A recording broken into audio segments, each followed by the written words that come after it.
여러분 안녕하십니까. 3월 20일 금요일 아침 방송 2부입니다. 저는 책입니다. 길거리에 이미 차가 많이 다니는군요.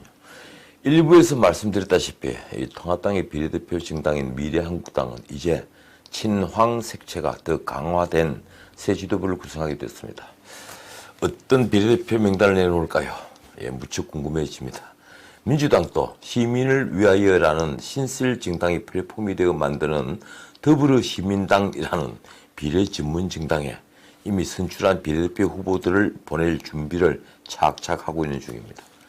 이낙연 전 총리가 한 말이 어제 언론의 주목을 받았습니다. 관훈 토론에서 한 말입니다. 어제 오늘 벌어지는 일 또한 아름답지 않은 상황이다. 민주당을 오랫동안 걱정해주고 도와준 사회 원로들에게 서운함을 안게 드린 것은 바람직하지 않다. 그러면서 한 말이 이렇습니다. 현재 전개가 몹시 민망하다. 그도 그럴 것이 어제 방송에서도 드린 말씀이지만 민주당은 그동안 진보좌파 원로들이 만든다는 정치개혁연합이라는 신당을 여러 정당들과 함께 참여하는 플랫폼 정당으로 하자고 협상을 하고 있었죠. 그러다가 지난 17일 갑자기 태도를 바꿔 시민을 위하여라는 정당을 플랫폼으로 하겠다고 했으니 진보좌파 원로들과 이제 척을 질 수도 있는 문제가 된 겁니다. 사실 민중당, 녹색당을 멀리하기 위한 방편이라고 할까요? 그게 아니고 친문 정당이 필요했기 때문입니다. 시민을 위하여는 조국 수호를 외치던 개싸움 국민운동본부, 개국본이 주축이 된 친문 정당이니 말입니다. 이낙연 전 총리가 몹시 민망하다며 몸을 낮춘 이유가 여기에 있습니다. 재밌는 건 이낙연 전 총리가 야당까지 물고 들어간 겁니다.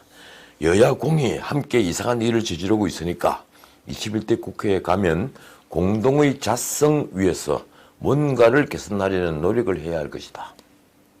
글쎄요, 이 총리가 이상한 일을 저질렀다고 했는데 솔직히 연동형 비례제를 도입한 것이 이상한 일이 아닌가 저는 생각합니다. 많은 정치학자들도 저하고 똑같은 생각일 겁니다. 굳이 말씀드리자면 이번 여야의 비례대표 추천 과정을 지켜보면서 역시 비례대표제는 없애야 한다는 생각이 더 확고해졌다는 겁니다.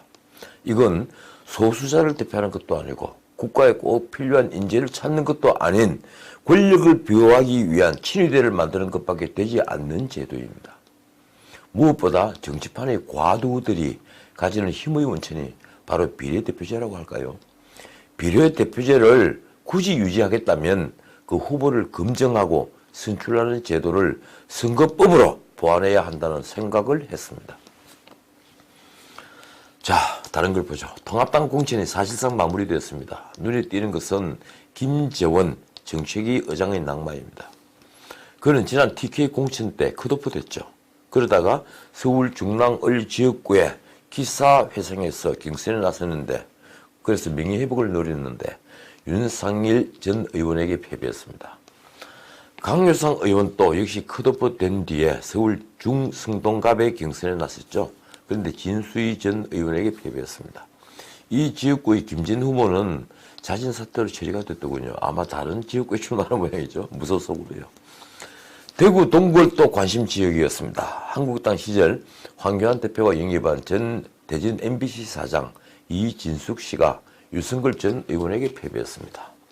이진숙 기자는 이라크 전에 종군 기자로 명성을 날린 분이죠.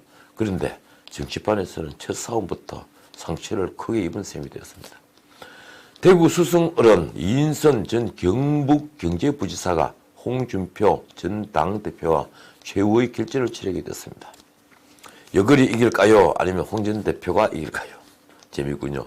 이인선 후보는 4년 전엔 비박 학살로 쫓겨난 조영 의원과 붙게 됐죠. 이번엔 또 홍준표 후보가 붙게 되어서 두 번의 선거를 모두 골리앗 같은 후보와 싸우는 셈이 됐습니다. 그래서 더욱 주목을 받는 선거구가 됐죠. 통합당은 또 한 번 놀라운 공천 결과를 내놓았습니다. 김용호 전 공관위원장의 사천 논란으로 최홍 후보 공천을 무효로 한 강남을에 박진 전 의원을 공천한 겁니다. 박 전 의원은 종로에서 3선을 한 분이죠. 그는 국회 외통위원장을 지냈습니다. 이회창 총재의 측근으로도 한때 불렸죠. 그런 그를 공관위가 강남을의 전략공천을 감행한 것은 강남을에 다른 경쟁자가 없어서일까요? 어쨌든 선전을 기대합니다. 이석연 공관위 부위원장은 이렇게 공천 이유를 설명했습니다. 강남갑 태영호 후보는 통일 전문가, 강남병 유경준 후보는 경제 전문가, 강남을은 국제 외교 전문가를 고려했다. 글쎄요, 이 외교 전문가를 찾은 게 아니라 박진 후보를 전략 공천하려다 보니 명분을 찾은 거겠죠. 또 하나 무리를 빚었던 부산 북강서을에는 놀랍게도 불출마를 선언했던 김도읍 의원을 다시 불러내서 전략 공천을 했습니다. 불출마한 분을 다시 부른 겁니다. 무슨 이유였을까요? 이곳에 김영우 위원장으로부터 전략 공천을 받았던 김원성 후보의 공천은 무효 결정을 내렸습니다. 김원성 씨는 이현주 의원과 전진당을 함께 했는데 그 몫으로 통합당에서 최고위원까지 했죠. 이석연 부위원장은 이렇게 설명했습니다. 김원성 공천자에 대해 최고위가 공관위 의견을 받아들여 무효 결정을 내렸다.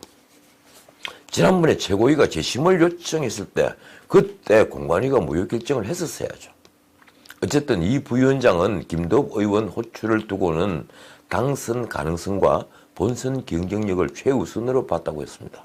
새 후보자를 찾는데 물리적으로 시간이 부족했다고 설명했더군요. 김도읍 의원은 20대 국회를 참 잘 보낸 분입니다. 예, 승리를 기원합니다. 지난 방송에서 말씀드린 바른미래당 셀프제명 의원들은 그때 예측대로 모두 민생당을 탈당했더군요. 그래서 의원직을 잃었습니다. 신분이 전 의원이 됐습니다. 김사마, 김중노, 김수민, 이동섭 전 의원은 처음 이들이 통합당에서 공천받은 지역에 무사히 다시 우선 추천으로 정리가 됐더군요. 참 복잡한 과정인데 결국 셀프 제명 총각을 벌인 대가로 2달 반 정도 남은 기간을 의원직을 손해보게 된 겁니다. 의원회관에서 일찍 짐을 사야 하는데 그 또한 번거롭게 된 셈이군요. 그나저나 이 우리 경제가 지금 끝없이 무너지고 있습니다. 우선 금융시장이 무너졌습니다. 정시는 반등 없는 수직 낙하로 정권과에서도 전문가들이 내일을 예측 못하겠다며 고개를 지금 젤레젤레 흔들고 있습니다. 1년 만에 코스피 지수 1,500이 무너져서 어제는 1,457.64 정말 생각하기도 어려운 포인트를 기록했습니다. 시가총액 1,000조가 붕괴된 거죠. 코스닥은 428.35로 하루 11.71%가 하락한 문자 그대로 대폭락입니다. 외국인들은 지금 한국을 탈출하겠다며 앞다투어 무조건 주식을 쏟아붓고 있는 중입니다. 환율이 달러당 1,300원을 넘을 거라는 예측이 많습니다. 이런 판에 안전자산이라는 금값마저 하락하는 기현상이 계속되고 있죠. 문제가 아주 심각해지자 어제 한국은행은 미국 연방준비위원회죠. 연준 FED와 600억 달러 규모의 양자간 통화스와프 계약을 체결했습니다. 정말 반가운 소식이었습니다. 기간은 최소 6개월로 오는 9월 19일까지라고 하는군요. 그동안 글로벌 달러 강세가 이어지면서 외환 시장의 일방적 달러 쏠림으로 인해 위기의식이 굉장히 컸죠. 이제 안전판이 마련됐으니 좀 안정에 도움이 되지 않을까 생각합니다. 문재인 대통령은 이미 예고한 대로 한국은행 총재와 청와대 경제참모들이 참석한 비상경제회의를 청와대에서 열었습니다. 아니나 다를까 토의는 없었더군요. 문 대통령은 1호 비상경제조치를 발표했습니다. 50조 규모의 서민금융지원이 골자인데 제가 지난 방송에서 말씀드렸지만 이런 돈 부부끼는 근본적 대책이 되지 못합니다. 비상회의라면 근본적 대책을 좀 토론했으면 했는데 그 기대는 무산됐군요. 소상공인이나 자영업자들은 어느 은행에서나 연리 1.5% 수준으로 대출을 받을 수 있고 또 기존 대출금 상환과 이자 납부를 유예받을 수 있게 됐습니다. 그 뒤가 잘 돼야죠. 그런데 이런 건요, 온몸이 고통으로 실험을 하는데 아편 주사를 주는 것과 똑같은 것으로 단기 처방에 불과합니다. 지금 위기가 기회인데 왜 근본적인 치유책을 내놓지 못하는 걸까요? 자, 정치 역시 마찬가지입니다. 위기가 기회입니다. 우리 모든 국민들이 다 기다리고 있지만 이 위기를 슬기롭게 기회로 만들 수 있는 지도자가 나오기를 정말 학수고대합니다. 밖이 훤하게 밝았습니다. 창밖은 이제 완연한 봄입니다. 지금까지 전식이었습니다.